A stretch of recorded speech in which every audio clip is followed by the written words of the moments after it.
So let's take a look at some of the modernist poets. Some of them you might be familiar with. Probably Robert Frost you're already familiar with.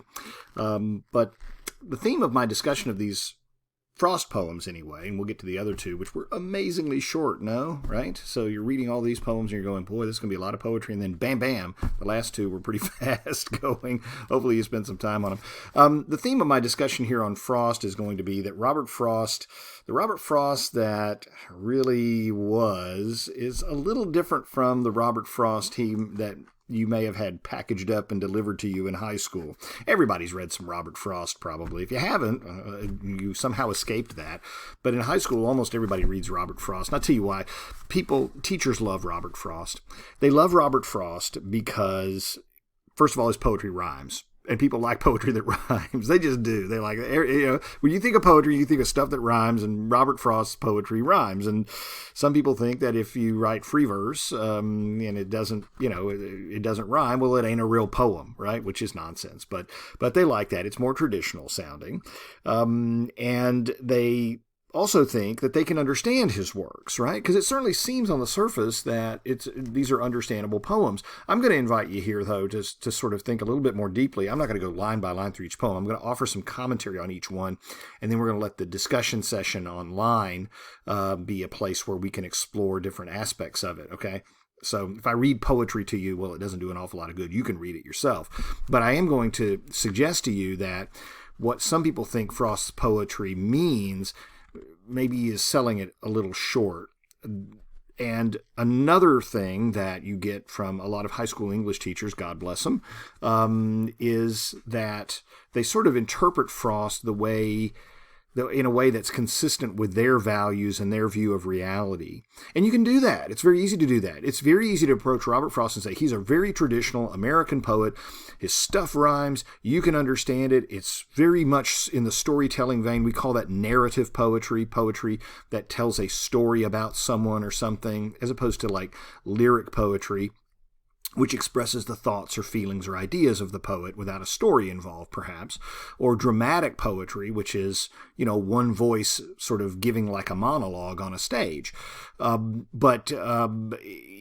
a dialogue. You can do a dramatic dialogue as well. But he's sort of deceptively simple. And it's easy for you to say, oh, that's easy enough. So I want you just to think about that. The second and third thoughts that, his poetry is kind of simple and, conforms to traditional values. Well, we'll see about that. Let's take a look at Mending Wall. That's a famous one. You may have read that one before. At least one of the main lines from it, of the two big lines. Something there is that doesn't love a wall, meaning something out there in the universe, whatever it is. Walls don't, because when you build a wall with rocks, stones, whatever, over time, of course, it crumbles and falls, and it has to be repaired all the time, etc. So nature kind of abhors order. It wants chaos. It wants to decay things and whatnot. So there's a deep point there. Something there is doesn't, there's something in nature that doesn't like walls.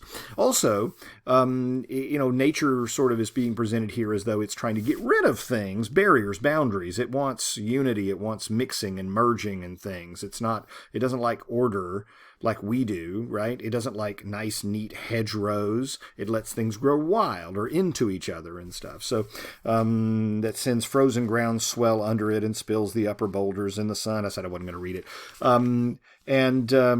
And of course, the last line of it is a very famous line. Good fences make good neighbors, right? So we have the story of these two guys who are constantly like maintaining the fence. One of them's not so big on it. The other one's like, no, I like my fence. I like my wall here, my rock wall here between your property and my property.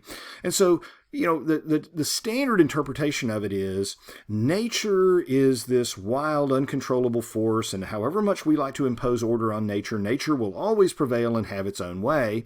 And then the second interpretation of it is, well, good fences make good neighbors. It's good to not, get too close to people. Let's respect each other's boundaries and each other's privacies and each other's autonomy.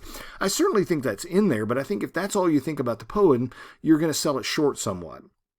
So I know that many of you read this in high school thinking it was about these simple virtues and those kinds of things, and I think that's probably true enough. But you can consider some of the deeper implications of the piece if you look. Ralph Waldo Emerson once said that souls never touch at more than just a tiny point. His analogy was like two spheres or two tennis balls, I guess you could say, two tennis balls. They only touch at one point. In other words, you think you know somebody, but you really only know one facet of them. You don't know them, the true them, right? So two tennis balls, for example, can't touch in more than one spot. That's kind of like friendship. Friendship is, well, we have this common bond, but I don't really know the real you. You can't, right? And so Frost seems to be delving into some deeper territory here than your average high school teacher has imagined, I think. It's about the tradition of the wall, and, well, I build it because I repair it because we've always had the wall, da-da-dee-da-da. But examine the speaker in this poem very carefully. He is a true iconoclast. He's really a questioner who wants to know why boundaries disintegrate and what the cosmic forces are that separate us spiritually as well as physically. So it's a deeper poem than that. It's not about, well, this is how to be a good neighbor, make sure you respect each other's property, or, hey, we got to put the wall back because that's the way it's always been done, or nature, you got to keep working in nature because, boy, if you let the garden go, it'll go to weeds, etc. Those are all kind of folksy truisms that you associate with the exterior Robert Frost. But what's really in the poem, I think, invites us to say, well, now, wait a minute, how well can we know people anyway? And we all have borders and boundaries and walls between us.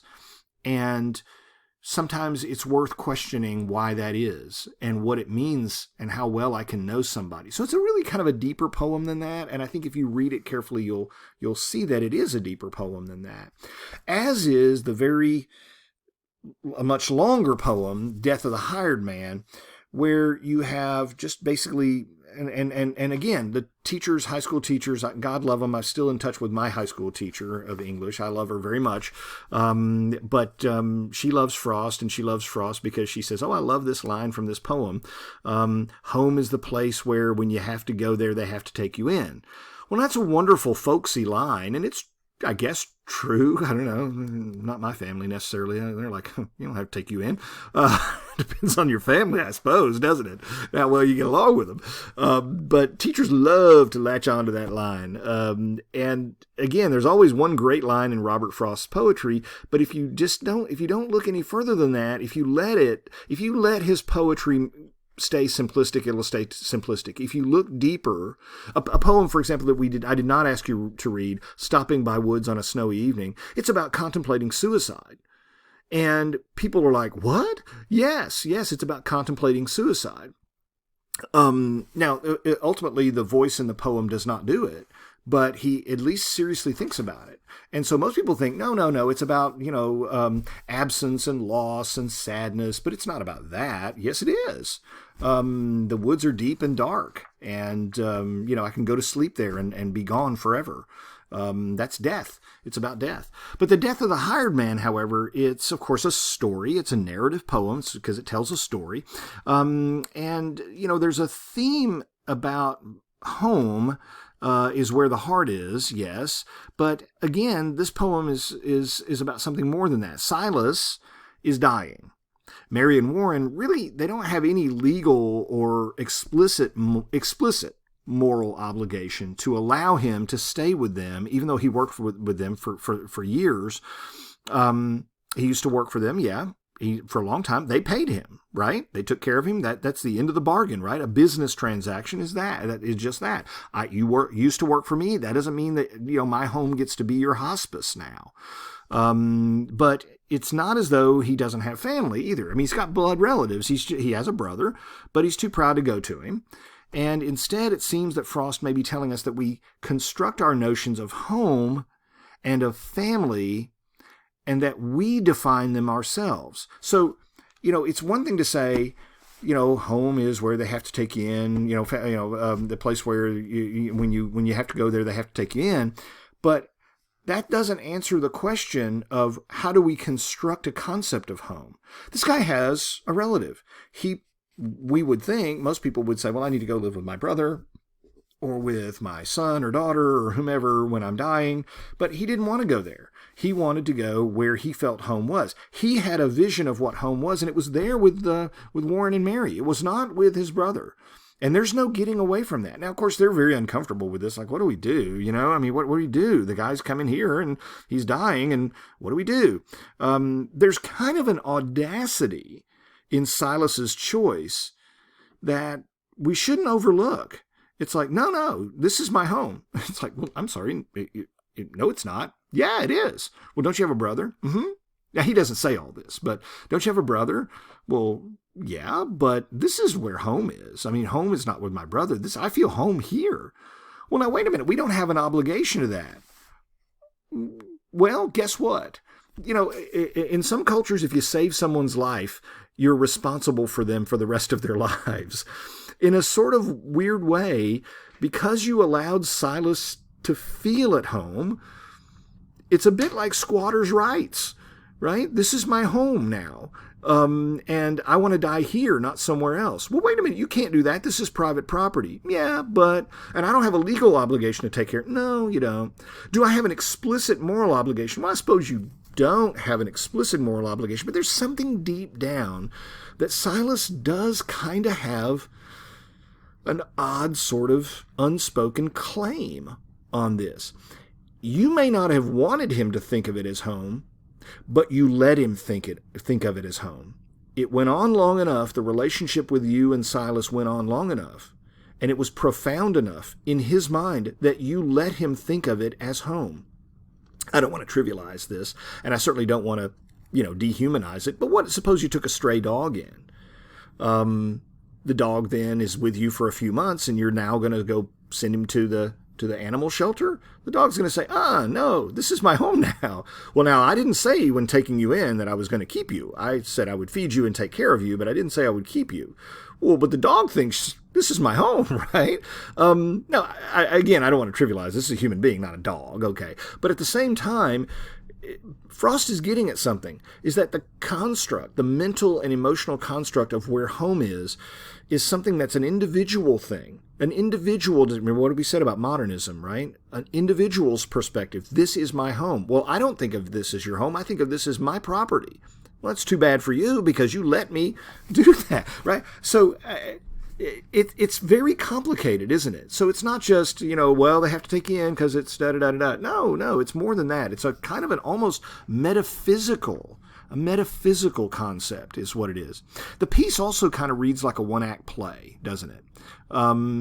There's very limited little narrative in it. It's like mostly it's Mary sympathetic and Warren rough and tough exterior. It's kind of narrative, but it's different voices, right? So it's a dialogue in many respects. So it's narrative in that you piece a story together, but technically speaking, it's a dramatic poem in that the Mary and Warren are talking to each other about this thing, and we get to hear the conversation. Mostly it's Mary sympathetic and Warren rough and tough exterior, who argue about what to do with a man who's old and dying and clearly desiring to stay in the place that he felt most at home. Some of it seems to be a point that's being made about, if you let people get emotionally invested in something, even if you didn't want it to happen, if you let it happen, and it happens, you have some sense of responsibility for that. Well, I didn't want him to think of this as home. Well, then you should have made different decisions much earlier about that. And you didn't. And now here he is, right? And so you do kind of have an obligation, a very high-level ethical obligation to care for him. Anyway, it's an interesting poem in that sense. Let's take a look at Birch's and Out. I want to look at these two together because, in the interest of time, they both deal with youth, aging, identity, and death. And With birches, you have a poem that many read as this kind of playful reverie about boys. Boys will be boys, they swing on birches and all these kinds of things. But instead, I kind of want you to look at it differently. It's a really interesting poem in several respects as I turn to it here in my text. When I see birches bend to left and right across the lines of straighter, darker trees, I like to think some boy's been swinging them, but swinging doesn't bend them down to stay, as ice storms do. Often you must have seen them loaded with ice a sunny winter morning. Now, this is a poem that doesn't rhyme, right? It doesn't rhyme at all. And so, it's, unlike The Road Not Taken or some of the other ones, this one doesn't rhyme, does it? After a rain, they click upon themselves in the so there's this image of boys who are swinging on the birch limbs and going wildly back and forth, and that's why the birch trees are very supple, right? They're easy to bend. And so they're playing on the trees, right? So what is Frost? I'm going to ask you this. What do you think Frost is saying here about human limitations? So the kid grabs a birch tree limb and goes swinging on it because it's very flexible. And he goes back and forth and he goes up and down. Can you imagine it in your mind? Swinging from one side of the tree to the other on the limb. And of course, the fun is flying through the air on it, not let go. Don't let go. You're going to fall and break your arm or whatever. And it's about, feeling freedom. So, and it's about life, I would invite you to think. That you're grabbing the birch limb and you're swinging. You're taking chances in life, whatever it is. But you've always got a hold of the birch tree. What is the birch tree, right? What is that? I'm going to bury our two quiz questions in here by asking the first one, which is how does the boy in Out Out lose his hand? What happens? Okay, so that's question number one. I'll have question number two for you in just a few minutes. But the to answer question number one, you got to tell me how he loses his hand. Both of these are about identity, death, those kinds of things. When they're swinging on the birch trees, what are they doing? They're holding onto the birch tree. They're swinging out as far as they can go, but they still have hold of it. Is that how our lives are, that we are still tethered somehow to our family, our community, whatever it is? No matter how far we go, we still have a grip on where we come from. It certainly is kind of a sort of a dangerous activity, swinging on birch limbs, because you can go flying, like I said, and break your neck. What if I told you that maybe this isn't about boys and life at all? Maybe it's about poets and the risks that writers or poets take, right? Think about that one for a bit. So there's all kinds of ways you can look at this. I get a little put out because some people look at birches or they look at Out and they say, oh, I know what that poem's about. That's about this. And I keep saying, no, well, now hold on a minute. It could be about more than one thing. It could be. Is it about, for example, the extent to which we're willing to rebel against our parents? So some people have looked at the poem and said it's this battleground between youthful, creative, imaginative tendencies on the one hand that we all have, and this practical, pragmatic need of the everyday world, hanging on to the birch tree, right? We all want to fly, but we all want to come back to the ground as well. The bending seems to be about testing our imaginative boundaries, right? How does the ice imagery jibe with this then, right? Because the ice imagery seems to be, ice is this cold, hard, rigid thing, okay? So, there's a lot to explore here. It's not quite as simplistic. And like I said, what if the poem was about poets itself? Without Out, remember, first quiz question is, how does the kid lose his hand in Out? Well, if you've read it, right? Because the saw gets the better of him, and it cuts his hand off, and of course he bleeds to death.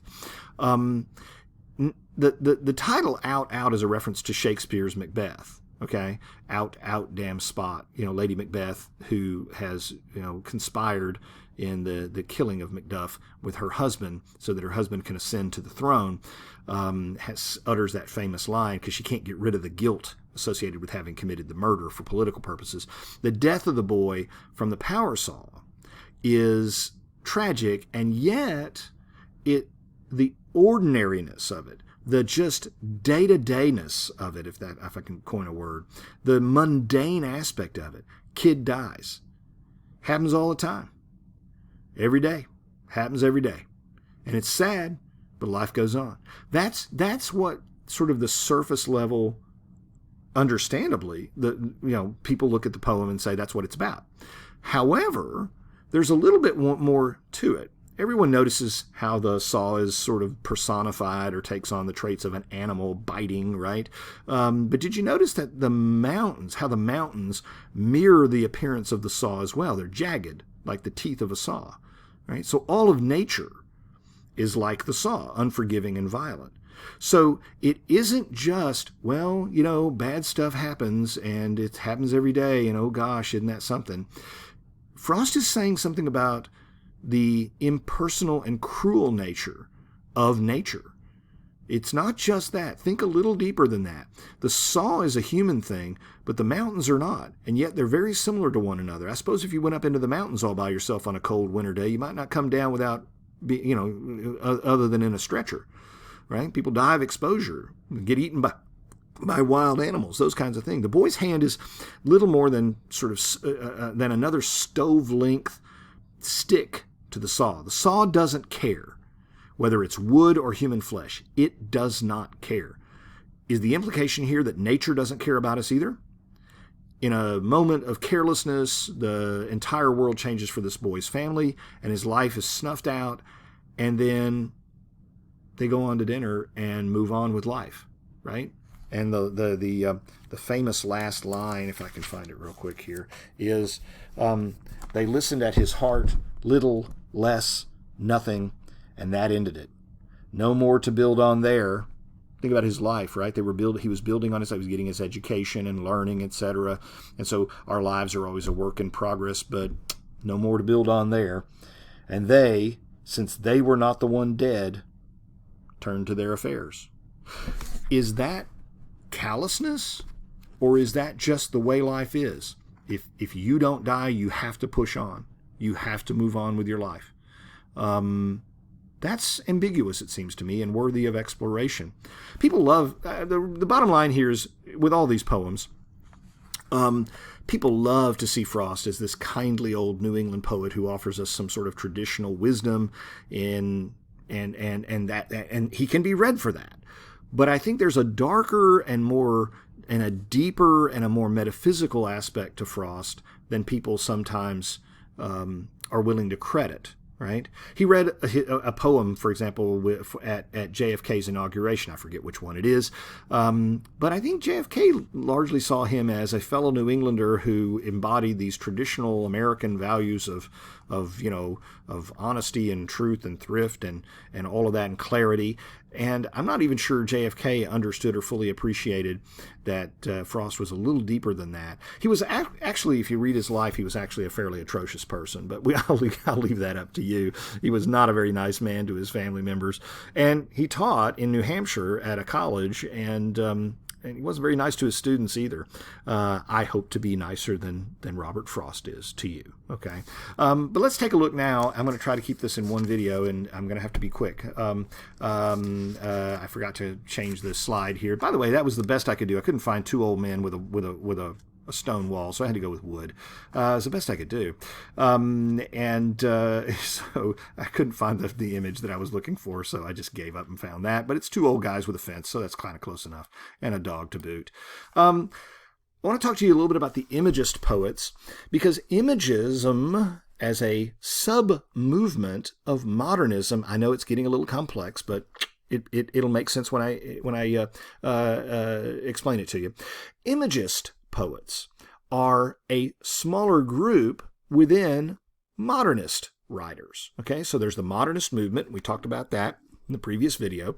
And you have modernist poets who are interested in exploring literature according to some of those tenets of the modernist movement. But within the modernist movement, there's a subgroup known as the Imagist poets. And it's very, very simple, okay, in a lot of ways. These guys are a part of a group that are really interested in exploring the power of images, okay, within poetry. So for one thing, their poetry typically doesn't first and foremost tell a story. At least it's not trying to do that. It's not trying to be specifically narrative or dramatic and having people talk about it. It's not trying to put forward this happened, then this happened, then this happened. So if you're looking for story, you're not going to get it. You're not going to get narrative. You're not going to get dramatic from them for the most part. That's not the main reason why they're writing a poem.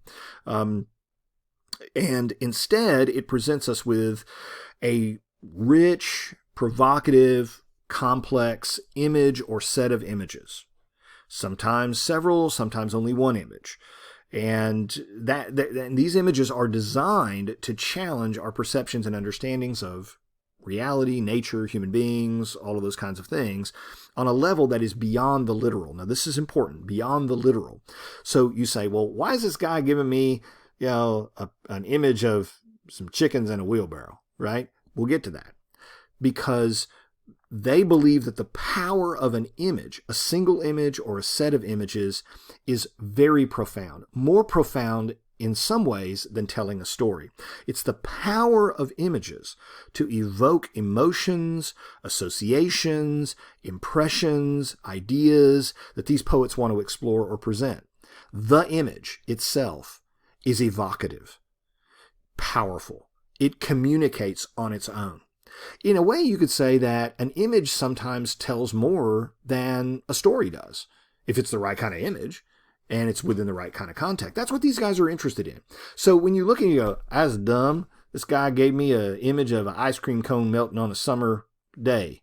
What does that all mean, right? Well, you have to look and think about it and ask yourself, what is the power of that image? What is the impression it makes on me? Why does it make that impression? Why do images do that? So they're very interested in that. Now, this is very consistent with modernism, because remember what I told you about modernism is that it looks at reality from the perspective of an individual perspective. Well, when Pound gives you, and let's take a look at it real quick. When Pound gives you his poem, In a Station of the Metro, here's what it says. The apparition of these faces in the crowd, petals on a wet black bough. So he's in a metro. Metro is like a subway, right? Subways have what? Subways have trains, cars, right? Cars have people in them. When they go by, what do you see? You see faces, right? Through the windows, okay? The apparition of these faces in the crowd, petals on a wet black bough, right? So quiz question number 2, right? Quiz question number 1 was, how'd the kid lose his arm? Quiz question number 2 is, what's the comparison here that he's making? What is the comparison that he's making? Comparison between what and what? The apparition of these faces in the crowd, petals on a wet black bough. What's the wet black bough? Probably the train in the metro station. What are the petals? The faces. So, if you think about it, you're like, well, I guess in a certain way, yeah, I guess you could see the faces as petals on a wet black bough. I suppose you could if you wanted to do that. But what is the purpose of looking at it that way? What does it tell us? What does it teach us? Here's an industrial thing. A metro is a subway cars, city, noisy, smoky, industrial. It's hardly a natural image, is it? And yet, he's trying to draw an association here between something that seems very unnatural, very man-made, very artificial, very industrial, and nature. That nature doesn't lose its natureness, okay, even though it's placed in the city, that we are part of it, and so are the trains of the metro, or what have you. And there's any number of different ways that you can look at the poem, but he wants to give you this image that sticks with you, that makes you say, yeah, I guess it does kind of look like that, doesn't it? And so if it looks like that, and I can draw an association between a very natural image and what appears to be a very man-made image, what's the implication of being able to do that? What's the implication about us as a species that we are capable of doing that? That we look for things to make associations with. That's a whole nother level of this as well, okay? Let's take a look at the third one. Another really short one, isn't it? The red wheelbarrow. So much depends upon a red wheelbarrow, glazed with rainwater beside the white chickens. What? What depends on the red? What depends on it? He says so much depends upon a red wheelbarrow glazed with rainwater beside the white chickens. It's just an image. It's just, I mean, that's as close as I could get down there. I couldn't get the glazed part. But it's just an image. And he's inviting you to ask what that is. If you read the poem and said, well, what depends on it? That's what he wants you to do. He wants you to answer that question. What depends on a red wheelbarrow with white chickens? What is it? Right? And there are all kinds of directions you can go. But he wants to give you this image and say, this is actually a thing of beauty. Chickens on a wheelbarrow? It can be. Look at the color contrast, right? Look at where it is. Think about it. Think about the glazing of the rain, how beautiful it is. And you can imagine, well, there was a rainstorm and it's over now and everything's wet, but also he doesn't tell you about the smells and the sounds and everything. You can conjure that all up. Our power to imagine based on an image is profound. So much depends. Like what? You could say our ability to create art depends on our ability to appreciate just a simple scene like that with its color and its contrast and its texture, right? And its light. You know, so much depends. What? Nothing depends on that. That's your first inclination, isn't it? To say nothing depends on that. That's a silly thing. It's just a wheelbarrow with some chickens. Nothing depends on it. But what he's saying is, no, slow down. Take this one image, get it firmly fixed in your mind. Do you see it? Do you appreciate it? Well, it's just a stupid chicken wheelbarrow scene. No, it's more than that. Because you, as a human, have the ability to use your imagination and think things like, well, what happened before? What happened after? What's it like?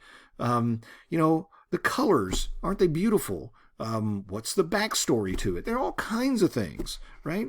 But it's really about our ability to imagine and our ability to appreciate something very simple. Again, it's not a huge story. It's a piece. It's a fraction. It's a fractal. It's a small, tiny little image, a single one almost, that stays with you and says, yeah, it's a pretty thing. It's a beautiful thing. It's a profound thing. In some ways, it's a profound thing, right? So that's what they're trying to do. Notice what they're trying to do. The Imagist poets are modernists. Not all modernists are Imagists. Okay, got it? And the Imagists and modernists share certain things in common that they want to achieve through their art. And one of those is individual perspectives based on individual experiences. What does this mean what does reality mean to me or from this person's perspective? And not trying to encompass all of reality and tell the meaning of life, right? Because they don't know the meaning of life. They know the meaning of their life if they're lucky, but they're trying to come to terms with that. Okay? So it's a little more complex, but it's not so complex that I think it's over your head if you think about it, and you can appreciate these guys a little bit more. So remember our quiz questions. Quiz question 1 was, how did the kid die in Out? What happened to his hand? And number 2 is, what are the two things that Ezra Pound is comparing in a station of the Metro, right?